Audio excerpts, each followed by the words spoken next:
यहाँ पे तो हम लोगों ने मॉडल बना लिया था, कॉर्पस का 2 बार बता दिया, फिर हमने एप्लीकेशन डीबी कोड सारा कुछ कर दिया। अब हम लोग कर रहे थे कंट्रोलर, और ये कल एम्प्लॉय कंट्रोलर बनाया था, तो इसी में हम लोग कर रहे थे।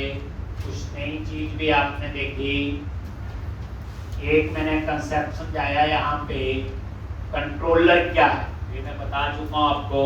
रिक्वेस्ट हैंडलर है, जितनी भी रिक्वेस्ट है वो किसके पास जाती है, कंट्रोलर के पास। फिर कंट्रोलर देखता है मॉडल से क्या इंफॉर्मेशन चाहिए, उस इंफॉर्मेशन को व्यू को पास करता है। तो ये देखो, अब उसमें हमने मॉडल को एक्सेस करना था, तो एप्लीकेशन डीबी कॉन्टेक्स्ट क्लास एक रीड ओनली ली, ताकि हम इसे सिर्फ कंस्ट्रक्टर में चेंज कर सके, बाकी कहीं और ना चेंज कर सके, यही बताया था। एक और ये कंस्ट्रक्टर में इनिशियलाइज कर,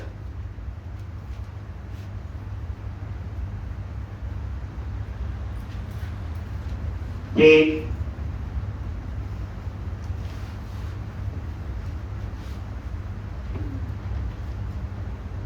ये हमने क्या किया, इनिशियलाइज। और ये किसका कंसेप्ट है आपका, बोलो, टीआई बताया था, डिपेंडेंसी इंजेक्शन, जिसमें हमें ऑब्जेक्ट बनाने की जरूरत नहीं पड़ती।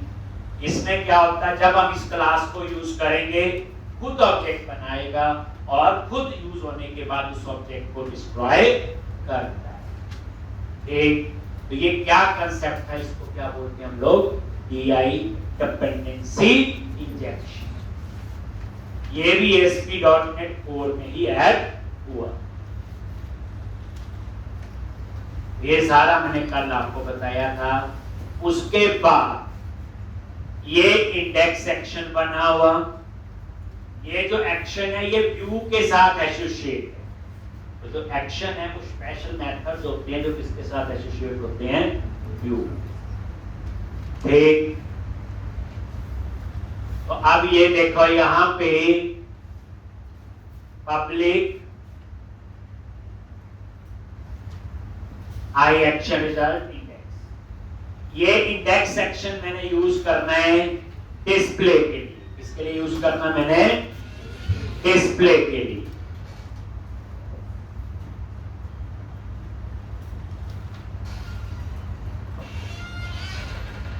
तो इसमें मैंने क्या किया, कल एक वेरिएबल डिक्लेयर किया था एम्प्लॉइज लिस्ट, डाटा टाइप है। तो बताया था कल वैर एक ऐसी डाटा टाइप है जिसमें किसी भी टाइप का डेटा हम लोग स्टोर कर सकते हैं। इसमें स्ट्रिंग स्टोर कर लो, इंटीजर स्टोर कर लो, एरे जो कर, सिंगल लाइन में डिक्लेरेशन और इनिशियलाइजेशन होती है, यही बताया था। जैसा डेटा डालते हो ये वैसी ही टाइप डिफाइन करता है। मतलब स्ट्रिंग डालोगे तो स्ट्रिंग बन जाएगा, इंटीजर डालोगे तो इंटीजर।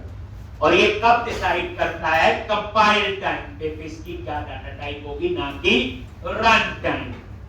इसलिए परफॉर्मेंस बेटर होगी। कंपाइल टाइम पे डिसाइड कर लेगा, रन टाइम पे करेगा तो स्लो होगा।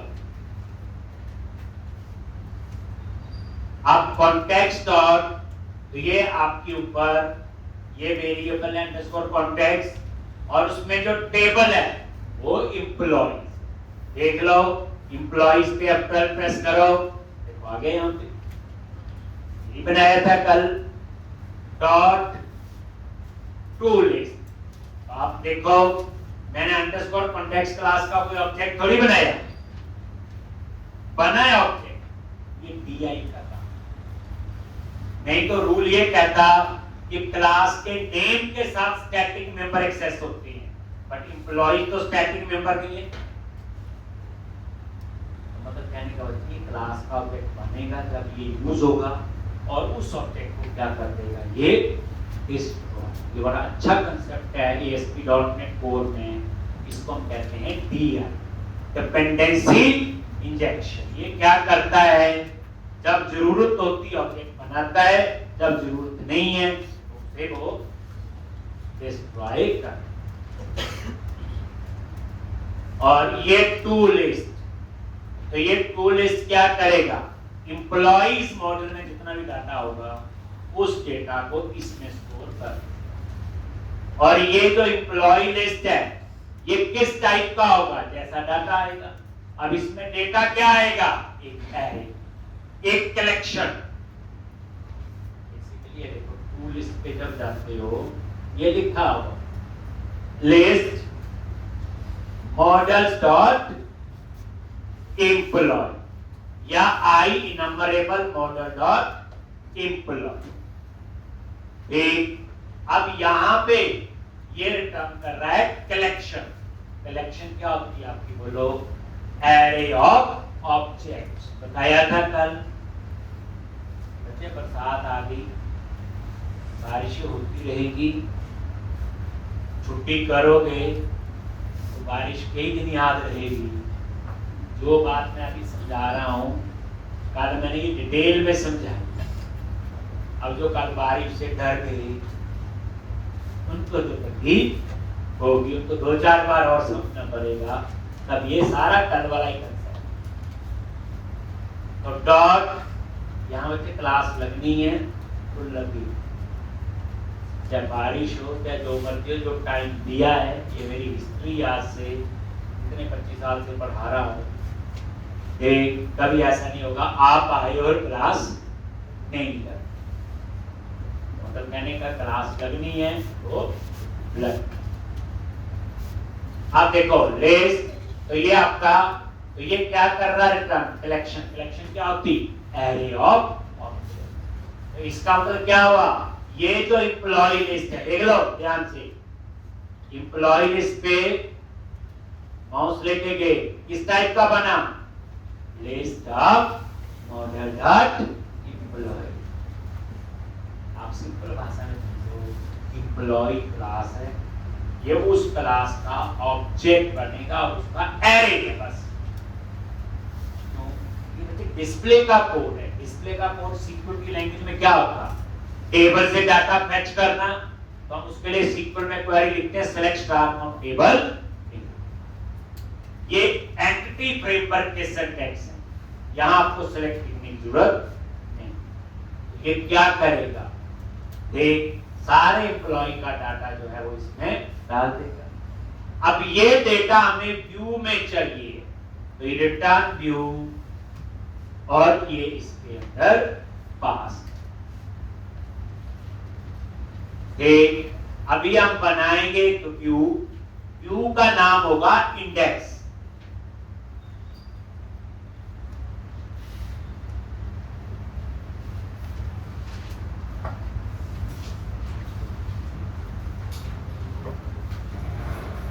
व्यू का क्या नेम है, इंडेक्स। तो अब हम इंडेक्स नाम से क्या बनाएंगे बच्चे, व्यू बनाएंगे।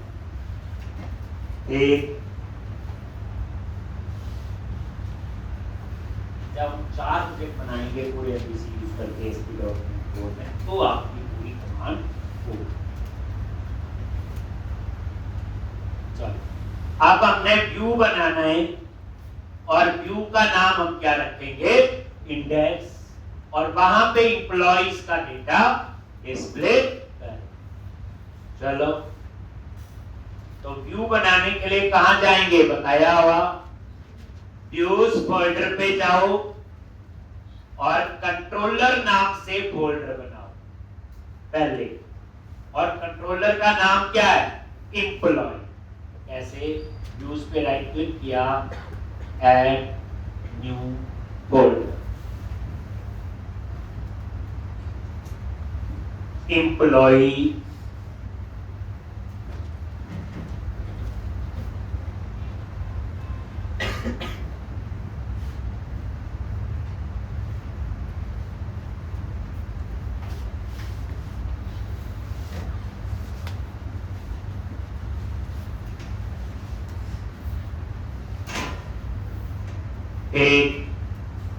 अब ये जो है एम्प्लॉय, जो मेरा कंट्रोलर का नाम, उस नाम से फोल्डर बना व्यूज फोल्डर में, और उसके अंदर हम इंडेक्स नाम से क्या बनाएंगे, व्यू।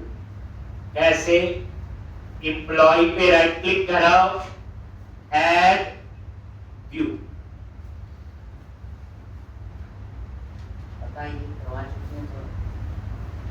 व्यू पे गए और यहां चूज करो रेजर व्यू, RAZOR।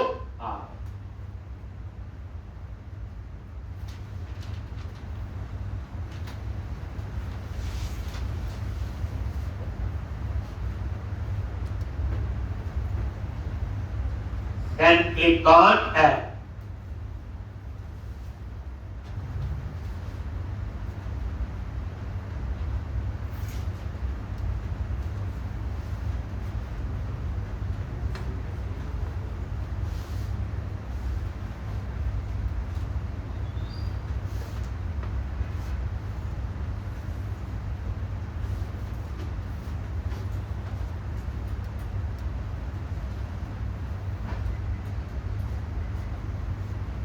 और यहां पे व्यू का नेम है इंडेक्स,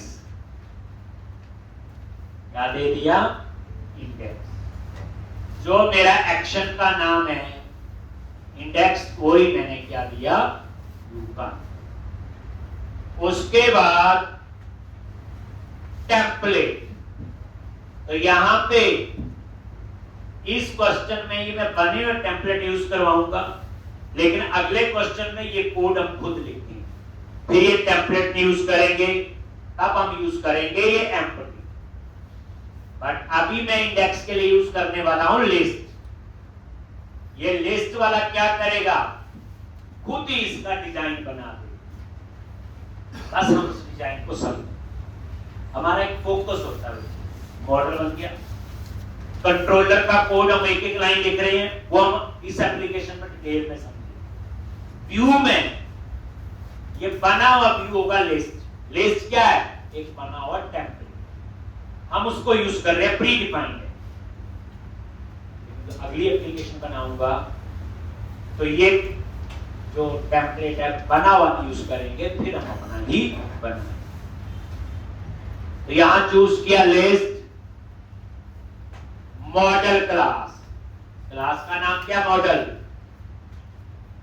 एम्प्लॉय। ये देखो आ गया। मॉडल क्लास कौन सी है?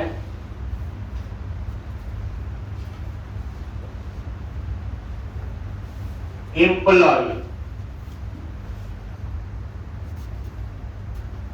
और उसके बाद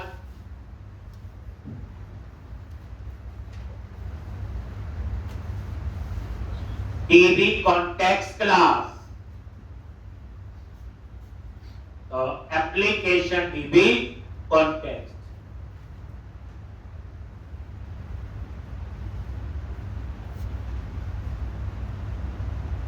एप्लीकेशन DB कॉन्टेक्स्ट।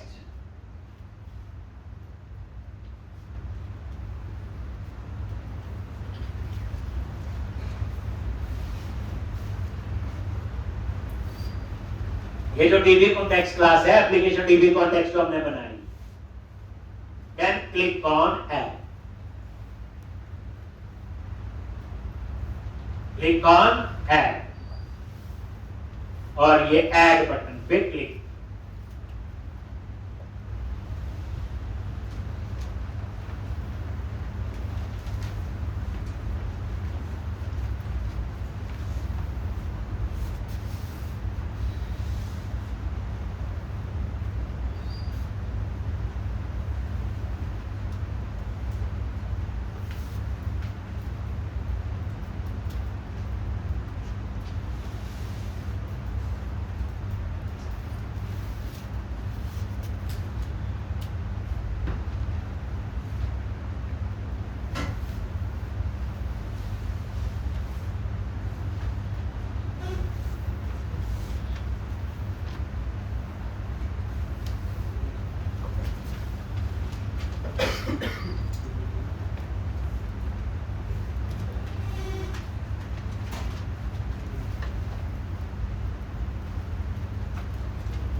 ठीक, तो इस तरह से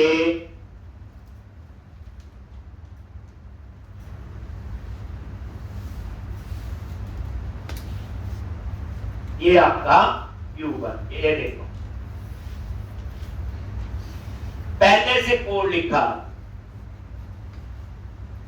बट नेक्स्ट टाइम जब बनाएंगे तो ये कोड खुद लिखो। बस इस कोड को मैं समझाऊंगा आपको बस, इसलिए आप इसमें कंफ्यूजन नहीं करें, क्योंकि एनी टाइम में एक चीज सीख रहे हैं कंट्रोलर का कोड, वो हम खुद लिख रहे हैं। व्यू बने हुए हैं, पहले हम बने हुए यूज कर लेंगे इस क्वेश्चन में, नेक्स्ट में व्यू का कोड भी खुद लिखेंगे।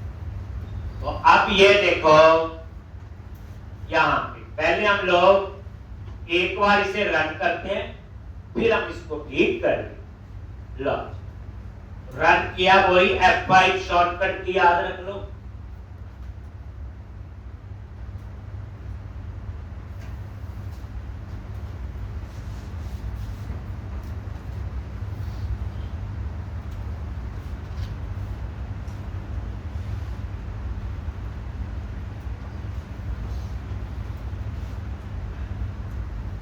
आ गया। अब हम URL में क्या लिखेंगे, स्लैश क्या लिखेंगे, कंट्रोलर का नेम। कंट्रोलर का नेम क्या है, एम्प्लॉय, स्लैश क्या लिखेंगे, एक्शन का नेम, और एक्शन का नेम क्या है, इंडेक्स। यही बताया हुआ, पहले कंट्रोलर का नाम और फिर एक्शन का नेम, और ये एंटर प्रेस।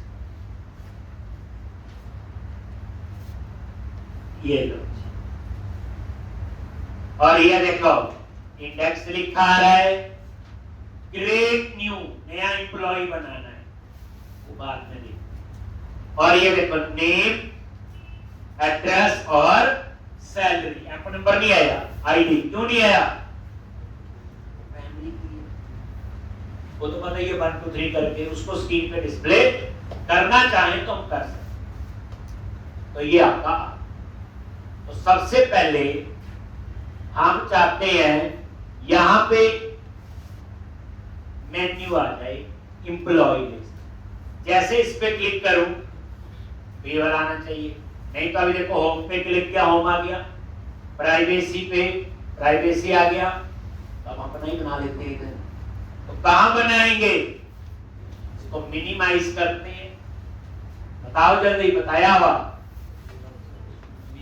व्यूज पे गए, आगे बोलो, शेयर पे गए, आगे अंडरस्कोर लेआउट। ये इसका मेन मास्टर पेज, इसमें पूरा डिजाइन आपका प्रोजेक्ट का इंप्लीमेंट हुआ। अब इसमें आ जाओ, ज्यादा नहीं देखनी चीजें, धीरे धीरे सारी आएगी। ये देखो ऑलरेडी 2 मेन्यू बने हैं, होम और प्राइवेसी। इसके बाद में तो ये देखो, ये होता है HTML में UL बोलते हैं अनसॉर्टेड लिस्ट, बुलेट्स और नंबरिंग, और एक एक उसके लिए क्या होती है, LI लिस्ट। अब मैं क्या कर रहा हूं यहां पे, ये लो जी, मैंने एक और LI बनाया, इसके ऊपर बूटस्ट्रैप की क्लास कौन सी है, जो ऊपर लिखी है वही कर दो सेम, ताकि डिजाइन वही हो, नैब हाइपर आइटम, जैसे इनका सेम ही रखना ना। और उसके अंदर एंकर टैग, इसकी क्लास नैब हाइपर लिंक, यही डिजाइन रखना ना क्लास का। लिंक मतलब होता है हाइपर लिंक जैसी लिंक हो। और टेक्स्ट क्या होगा,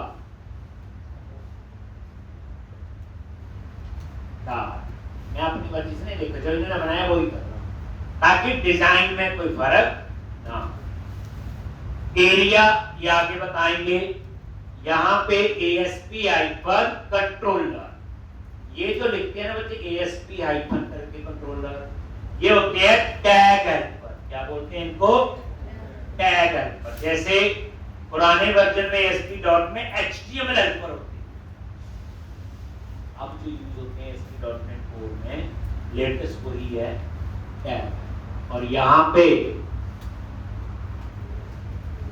employ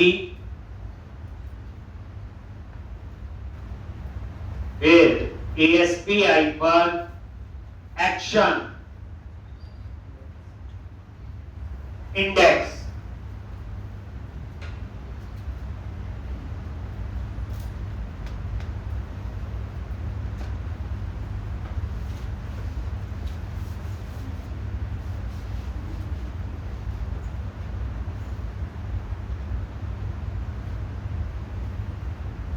ASP hyphen controller employ ASP hyphen action index.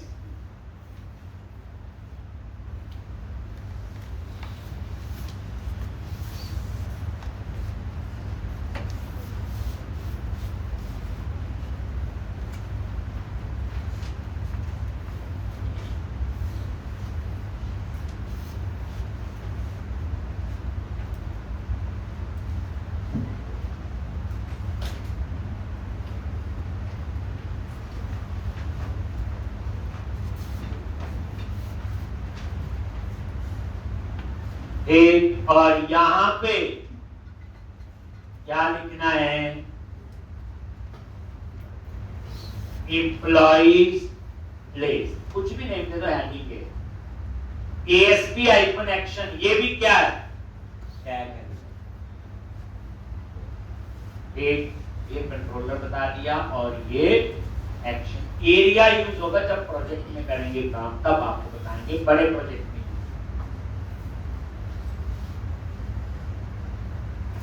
बस सेव करो,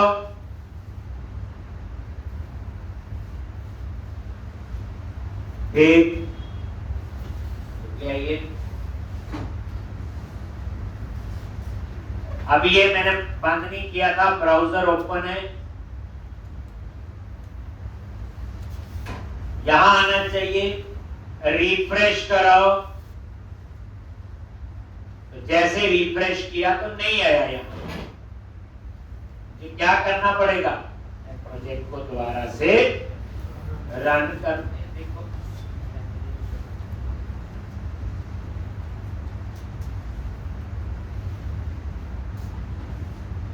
अब आ गया। तो एक ये भी हम ठीक करेंगे। मैं चाहता हूं प्रोजेक्ट एक बार रन हो गया, जब मैं HTML में चेंज करूं, HTML कंपाइल थोड़ी होती, तो मुझे बार बार प्रोजेक्ट कंपाइल ना करना पड़े, सीधा चेंज करूं, ब्राउजर रिफ्रेश करूं, रिजल्ट अपने आप ही वैसा, तो वो भी हम करते हैं। तो एम्प्लॉय प्लेस ये आ गया, तो ये हमने बढ़ा। तो पहली बात है, हम चाहते हैं कि प्रोजेक्ट को मुझे दोबारा तभी रन करना पड़े कंपाइल, जब मैं C# के कोड में चेंज करूं। HTML में चेंज करूं तो सीधा मैं लिखूं, ब्राउजर रिफ्रेश करूं, रिजल्ट आ जाए। तो उसके लिए आपको क्या करना है, एक पैकेज इंस्टॉल करना है। टूल्स मेन्यू पे गए, अभी समझा जाए, नगद पैकेज मैनेजर और मैनेज नगद पैकेजेस फॉर सॉल्यूशन, वहीं से होते हैं इंस्टॉल पैकेज।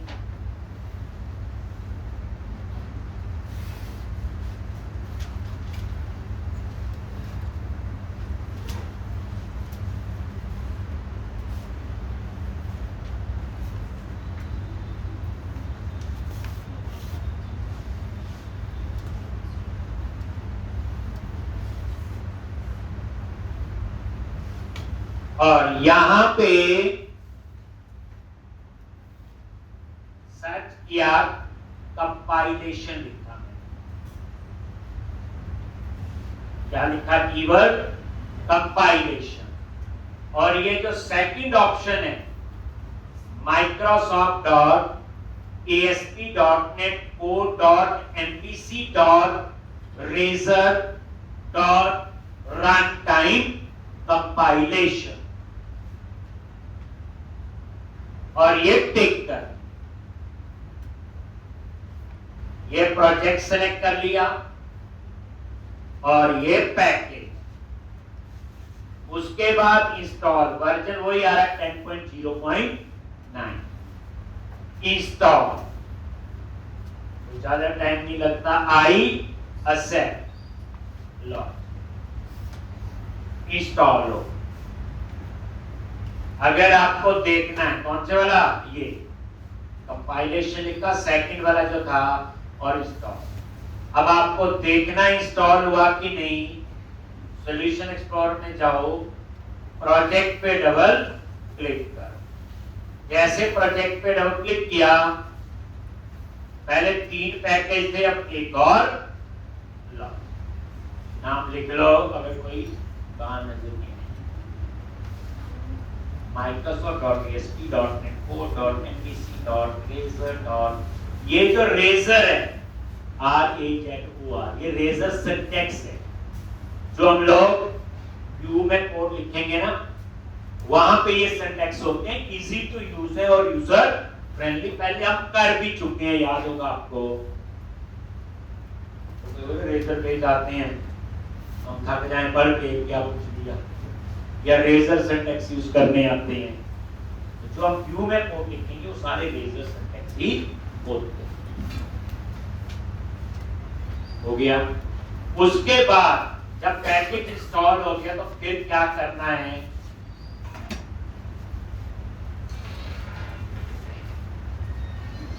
program.cs,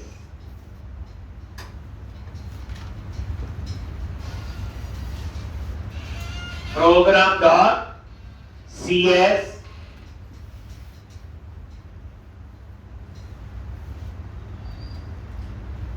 और यहां पे आ, और ये देखो, ये मेन फाइल है, एक ही होगी। जहां ये कनेक्शन सिंक वाला लिखा था, याद होगा। तो यहां पे एक लाइन लिखी है, builder.services.add controllers with views। यहां से पता चल रहा है ये एमवीसी का ही कंट्रोलर भी होंगे और व्यू। इसके लास्ट में जाना है, dot add razor run time compilation. लो बस, इसका सिर्फ फायदा क्या होगा, जब आप HTML में चेंज करोगे तो प्रोजेक्ट बार बार कंपाइल नहीं करना पड़ेगा।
at razor runtime compilation।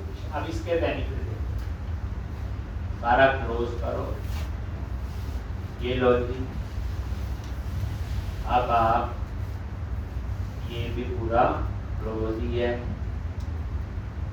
अब आप रन करो,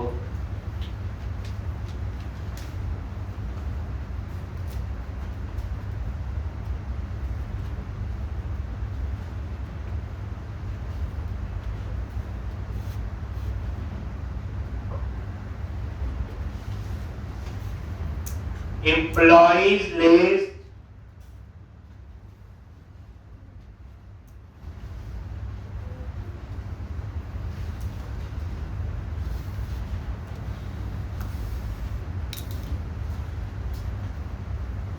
अब यहां पे मैं चाहता हूं इंडेक्स की जगह लिखा है एम्प्लॉइज लिस्ट। ठीक, और ये क्रिएट न्यू है, इसकी लुक थोड़ी बटन जैसी, बाकी ये टेबल बना। तो ये व्यू अब मैंने नहीं बनाया, मैंने बना हुआ है। अब देखना मैंने मिनिमाइज किया है। अब आप इस व्यू पे जाओ, ऐसे व्यूज पे गए, एम्प्लॉय फोल्डर, उसके अंदर है index.html। अब हम इसको समझेंगे। सबसे ऊपर बच्चे मॉडल ऐड है, ये जो हम ऐड द रेट करके लिखते हैं, ये रेजर सिंटैक्स आसान है। तो ये मॉडल को ऐड कर रहा है, एम स्मॉल में लिखना है, ऐड द रेट मॉडल। अब आपको जो मैंने सिखाया था पहले ऐसे लिखा था हमने जब लास्ट किया था, ये आगे नेम स्पेस है और ये एम्प्लॉय। और पहली बात, आपको कैसे पता चलेगा यहां कौन सा मॉडल आएगा? रट्टा नहीं, समझना पूरी।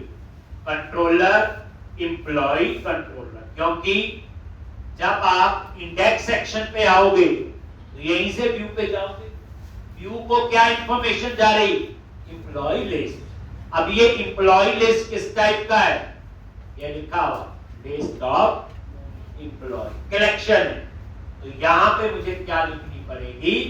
कलेक्शन।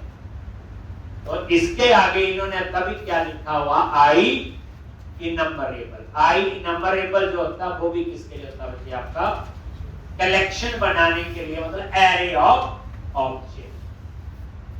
अगर एक रिकॉर्ड हो तो आई इनम्बरेबल की जरूरत नहीं। तो ये बच्चे आपका ऊपर मॉडल ऐड है। आई इनम्बरेबल इसलिए लग गया, कलेक्शन है। आप लोग कैसे देखो, टू लिस्ट पे गए ना, ये रिटर्न कर रहा है लिस्ट और आई इनम्बरेबल, दोनों में से हम कोई भी यूज कर सकते हैं। डाटा बेस के थ्रू आ रहा है एम्प्लॉइज का। अब इसकी जो रिटर्न टाइप होगी वही यहां आएगा और वही यहां से आगे पास लॉन्च। तो आपको बताया, और पहली बात, एक व्यू में एक ही मॉडल ऐड होगा, एक से ज्यादा कभी भी नहीं हो सकते। और वो हमने ऊपर ऐड कर दिया। इस बार ये मॉडल जो है ये क्या है? Collection, array of object. ऐसा क्यों कर रहे? हमें पता है एम्प्लॉइज का डेटा चाहिए। अब एम्प्लॉय टेबल में 2 रिकॉर्ड भी हो सकते, 1 भी हो सकते, 100 भी हो सकते।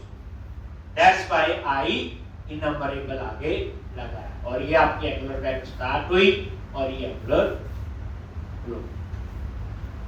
समझना ही, अभी कुछ नहीं। ये व्यू बैक या व्यू डेटा क्या होता है ये मैं आगे बताऊं, इसलिए अभी आप इस पे कंफ्यूज नहीं। जो मैं बताऊं, अब यहां पे आ गया इंडेक्स। मैंने इंडेक्स की जगह लिखना है, बोलो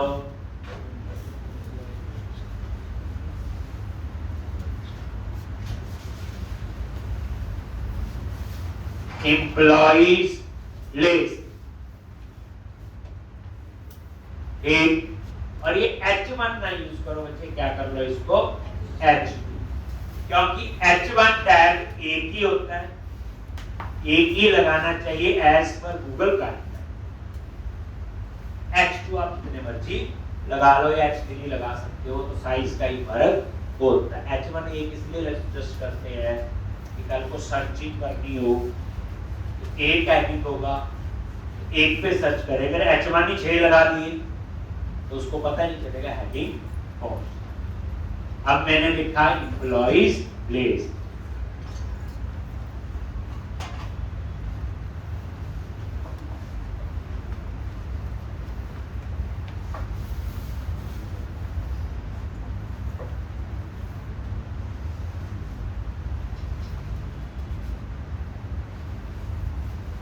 ये देखो, अब मैं इसको रिफ्रेश कर रहा हूं, ओपन है पेज, देखो रिफ्रेश होगा। अगर मेरा ठीक है जो मैंने पैकेज इंस्टॉल किया है, तो यहां पे जैसे रिफ्रेश होगा तो यहां लिखा आ जाएगा एम्प्लॉइज लिस्ट।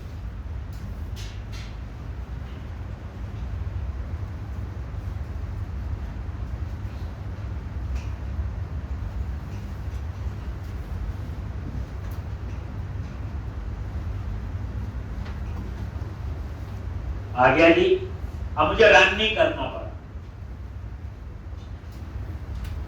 मैं चाहता हूं यहाँ एम्प्लॉय लिस्ट फिर बूटस्ट्रैप अप्लाई कर दो, फिर देखने में अच्छा लगता। तो क्या करोगे, जितना नॉलेज होगा वो तो हम करते रहेंगे ना। क्लास और यहां लिख दिया टैक्स हाइफन फ्रेंड, ये बूटस्ट्रैप की क्लास टैक्स हाइफन प्राइमरी, ये लिखो लिव, चेंज हो गया ना कलर इसका, ला थोड़ा थोड़ा चेंज करेंगे जो हमें समझ, जो नहीं है वो वैसे। आप उसके बाद आप नीचे आ जाओ। अब देखो मुझे रन नहीं करना पड़ रहा है, चेंज करता हूं, रिफ्रेश करता हूं, किस वजह से, तो मैंने अभी पैकेज इंस्टॉल किया और कुछ नहीं उसका है।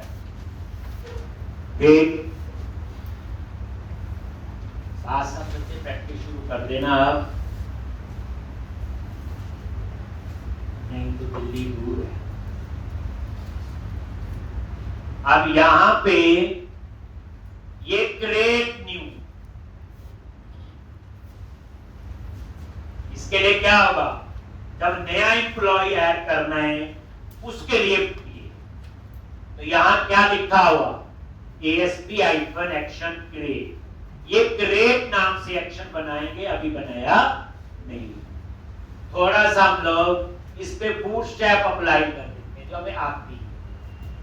अब इसकी लुक थोड़ी बटन जैसी चाहिए तो आपने लिखना है BTN, ये BTN हाइफन इन्फो, कोई टैक्स हाइफन इन्फो था, ये BTN हाइफन इन्फो।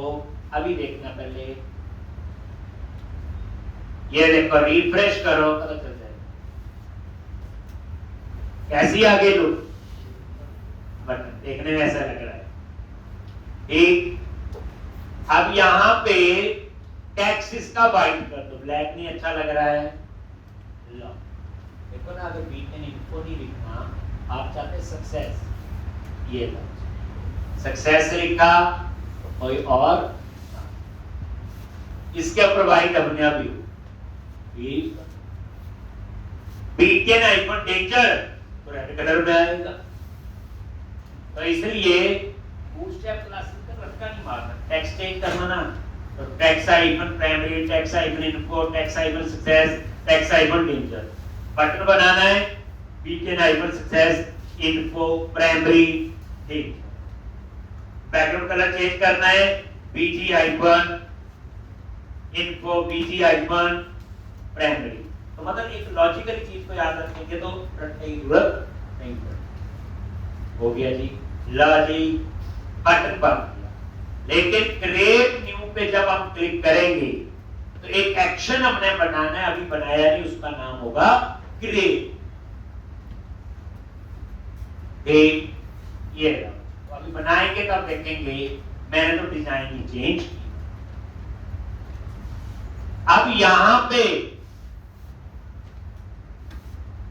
ये आपका टेबल आ रहा है, इसका भी देख लेते हैं।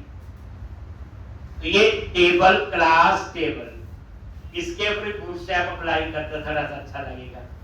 टेबल के लिए क्या लिखते हो, जैसे टेबल आइकन बॉर्डर, अंदाजा टेबल आइकन, तो माउस लेके जाएंगे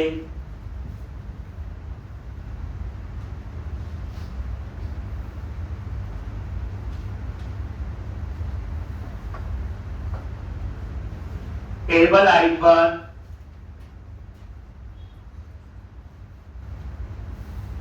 स्ट्राइक, यही क्लासेस हैं। ये तो डिजाइन ही चेंज करेगी ना, कोई ना समझ आए क्लास तो लगा लो और डालो, पता चल जाएगा।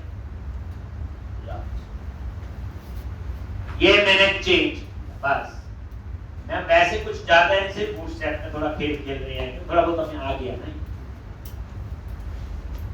टी हेड क्या है, टेबल हेडिंग, TR क्या है, टेबल रो, और TH क्या है, टेबल हेडिंग। अब हेडिंग क्या चाहिए, कॉलम का नहीं, कैसे इन्होंने एक्सेस किया हो, @html dot display name four. Display name four होता है कॉलम का नेम उठाने का कॉलम, और ये बच्चे HTML हेल्पर है। ये क्या है आपका HTML हेल्पर। ये जो @HTML लिखोगे तो क्या होती है वो HTML हेल्पर। अब कौन से कॉलम का नेम, तो ये जो अंदर लिखा हुआ है इसको हम कहते हैं बच्चे लैम्डा एक्सप्रेशन। क्या बोलते हैं इसको?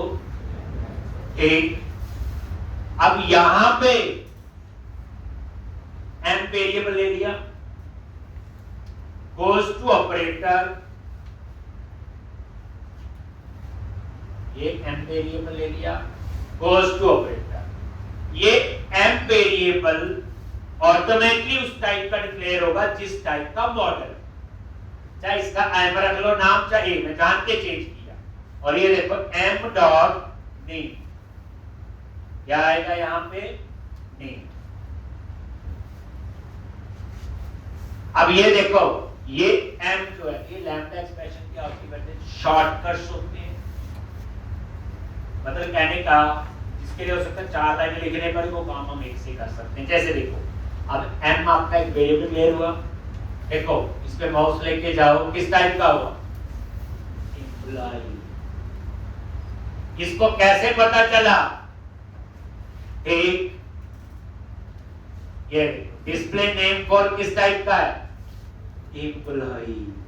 डिस्प्ले नेम फॉर को कैसे पता चला मैं एम्प्लॉय का हूं, ये जो ऊपर मॉडल ऐड है, मॉडल किस टाइप का है एम्प्लॉय। समझ आ गया? और ऊपर एक ही मॉडल ऐड सकता हूं तभी मैंने बोला, 2 मॉडल नहीं होगा, कुछ और पढ़ेंगे।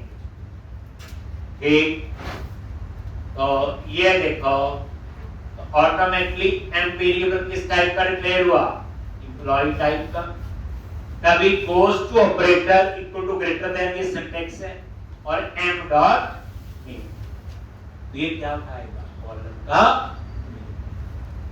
ऐसे ये डिस्प्ले नेम फॉर, अब ये नाम चाहे m रख लो चाहे a रख लो, वो आपकी मर्जी है। देख लो a रखा और यहां भी a लिखना है बस। अब ये देखो a किस टाइप का डिक्लेयर हुआ एम्प्लॉय। एम्प्लॉय क्या है मॉडल, मॉडल क्या है जो ऊपर ऐड हुआ है। यानी कि बच्चे यहां आंख बंद करके नहीं सोचना, ये पूरा स्ट्रक्चर समझना है। तो ये वेरिएबल है, नाम कुछ भी रखो, ये ऑटोमेटिकली उस टाइप का डिक्लेयर होगा जो आपका मॉडल।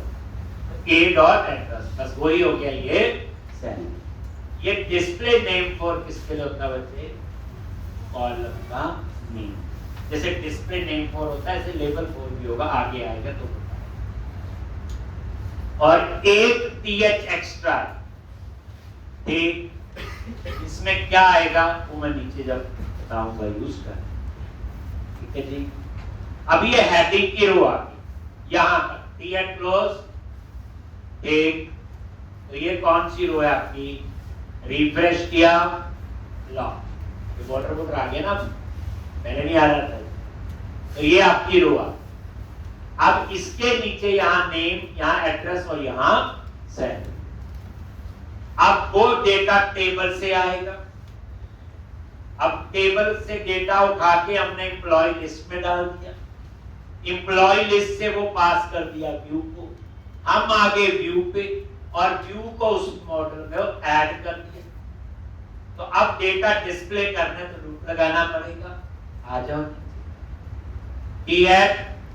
डेटा डिस्प्ले के लिए क्या यूज किया हुआ टी बॉडी, लिखना नहीं है, ये मैं समझा ही रहा हूं। टी बॉडी होता है डेटा के, करवाया हुआ मैंने। अब टी बॉडी में क्या करेगा, मान लो 4 एम्प्लॉई है तो 4 का डेटा आएगा, 10 हो गए 10, 1 का 1, नहीं होगा तो नहीं, जैसे नहीं है तो नहीं आ रहा। ठीक, और ये देखो @for each, ये लूप लगा। 4 और for each में क्या फर्क है बताओ भाई।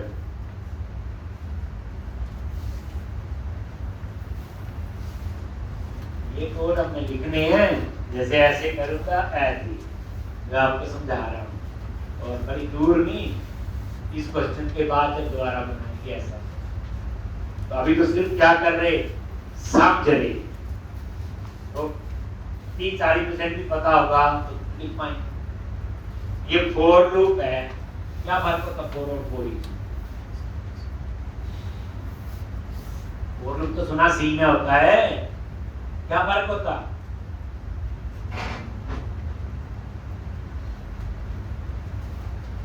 फोर लूप जो होता है उसमें हम स्टार्टिंग बता देते हैं फोर आई इक्वल टू 0, फिर बताते हैं लूप कितनी बार चलेगा i इज लेस देन, और फिर इंक्रीमेंट, लेकिन उसमें डिक्रीमेंट भी कर सकते हैं। अगर लूप उल्टा चलाना हो कर सकते हैं, नहीं कर सकते? i इक्वल टू 10 और लिखिए i greater than equal to 1, then i minus minus. तो जो फोर लूप है उसमें बच्चे इंक्रीमेंट भी होता है, डिक्रीमेंट भी होता है, और उसमें इनिशियलाइजेशन भी होती है, कहां से शुरू होगा और कितनी बार वो लूप चलेगा, ये होता है सारा। लेकिन फोर ईच में डिक्रीमेंट नहीं होता, पहली बात, इसमें सिर्फ आगे ही जा रहे, ठीक, और जितना डाटा होगा उतनी बार वो लूप चलेगा। अब वो डेटा 2 रिकॉर्ड है तो 2 बार चलेगा, 200 रिकॉर्ड होंगे तो 200 बार, 400 होंगे तो 400। तो जो फोर लूप होता है ना उसमें इंक्रीमेंट डिक्रीमेंट कर सकते हैं, उसमें हम लिमिट देते हैं इतनी बार ही चलेगी। जैसे अगर सिंपल लेमैन की तरह समझाऊं, आपको बोला जाए इस ग्राउंड के 10 चक्कर लगाने, दैट इज 4, बताया गया सिर्फ 10 ही लगाने। अगर आपको बोला जाए इस ग्राउंड के उतने चक्कर लगाओ जब तक बेहोश नहीं, वो कौन सा लूप हुआ? For each. बस फोर ईच में वापस नहीं आ सकते, फोर में तो वापस भी आ सकते, समझ गए? तो ये बच्चे वही फोर ईच।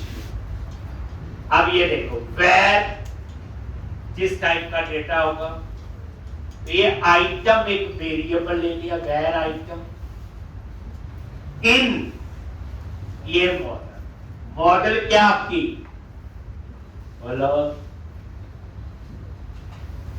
ये कलेक्शन है, मॉडल क्या आपकी, कलेक्शन।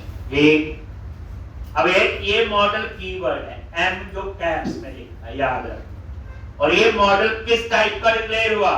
जो ऊपर ऐड है, ऊपर क्या ऐड है? कलेक्शन, ये लिखा ना, आई इनम्बरेबल एम्प्लॉय। और इसको कैसे पता चला? ये ऊपर जो लिखा हुआ आई इनम्बरेबल एम्प्लॉय। एक ही मॉडल ऐड होगा व्यू में, याद रखना, एक व्यू में। यहां लूप कैसे बना? ये क्या करेगा, एक एक एम्प्लॉय का डाटा उठाएगा और इस वेरिएबल में स्टोर कर। ये देखो, ये वेरिएबल किस टाइप का डिक्लेयर हुआ? ठीक, तो वैर क्या है? जैसा डाटा होगा वैसी ही टाइप बनाएगा, यही बताया था मैंने। लो, यहां से मान लो टोटल 15 एम्प्लॉय है, तो लूप 15 बार चलेगा। मॉडल में 15 एम्प्लॉय होंगे ना, कलेक्शन है, ये कीवर्ड है, और ये मॉडल किस टाइप का डिक्लेयर है? जो ऊपर मॉडल है।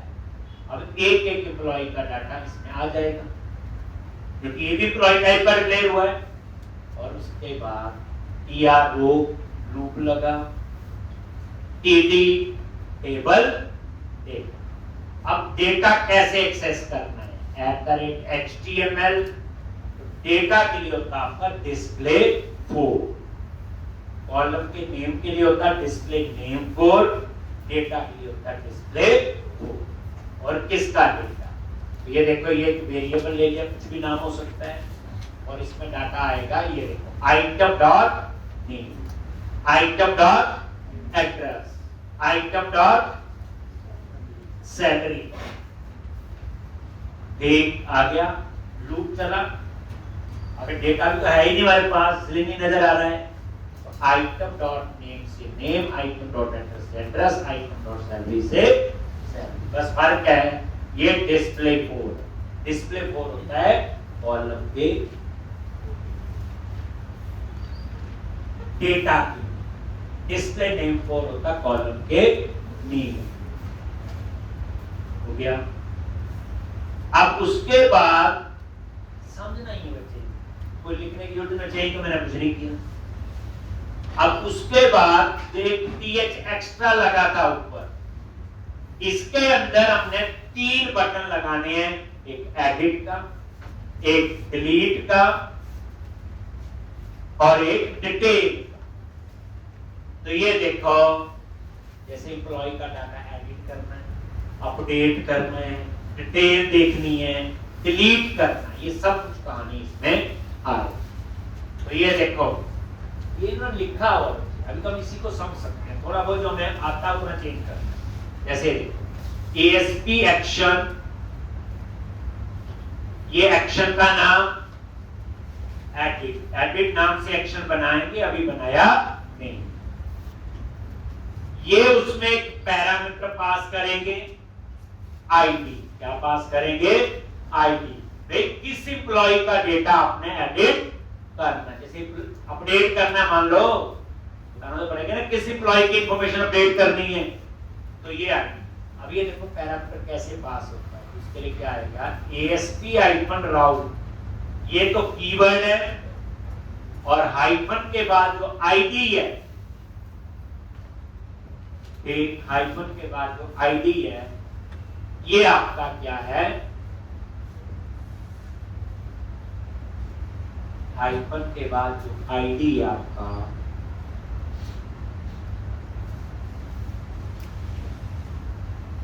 एक ये पैरामीटर का नाम, ये कुछ और भी रख सकते हैं आप, और इसमें आईडी कहां से आएगा, @item डॉट,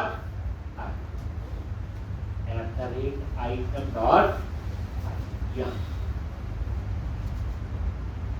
और उसके बाद आप चाहते हो कि एडिट बटन जो बनाए, ये तो लिंक एंकर टैग है सिंपल, आप इसको बटन बनाओ, कैसे बनाओगे, इसी के अंदर क्या लिखो, क्लास BTN, अभी ऊपर बताया, हाइपर इन,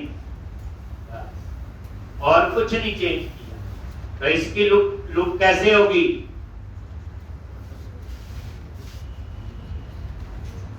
बटन बनेगा, अभी देख रहे थे। ऐसे ही दूसरा है,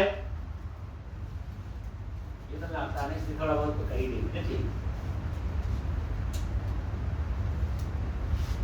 नेक्स्ट क्वेश्चन में व्यू का कोड एक लाइन हमने लिखनी, अभी तो आप लेके चलो, मैं समझा रहा हूं पूरा फ्लो, कि जो इन्होंने प्री डिफाइंड टेम्पलेट दिए हैं तो सम, लेकिन असली सम तब होगी जब हमने इसको खुद लिखा, एक और वो खुद लिखने के बाद जो नेक्स्ट एप्लीकेशन होगी उसमें ये एडिट का, ये डिटेल्स नाम से एक्शन बनाएंगे, अभी बनाया नहीं। डिटेल किसके लिए है, सिर्फ उस एम्प्लॉय की डिटेल देखनी है। जैसे कोई प्रोडक्ट खरीदना है, कंपनी प्रोडक्ट की क्या देखनी है, डिटेल, तो ASP-एक्शन डिटेल्स, ASP-route-ID,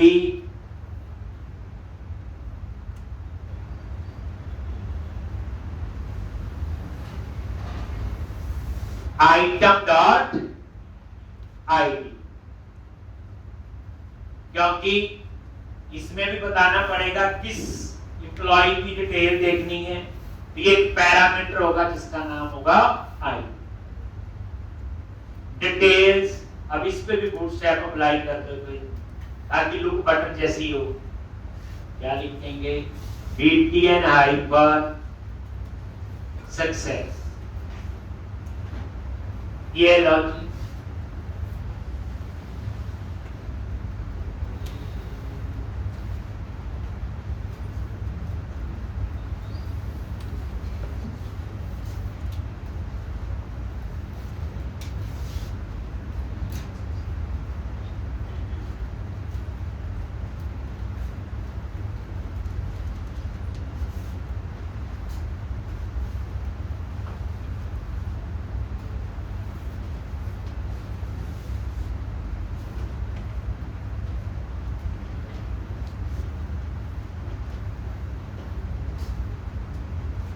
ठीक, तो इस तरह से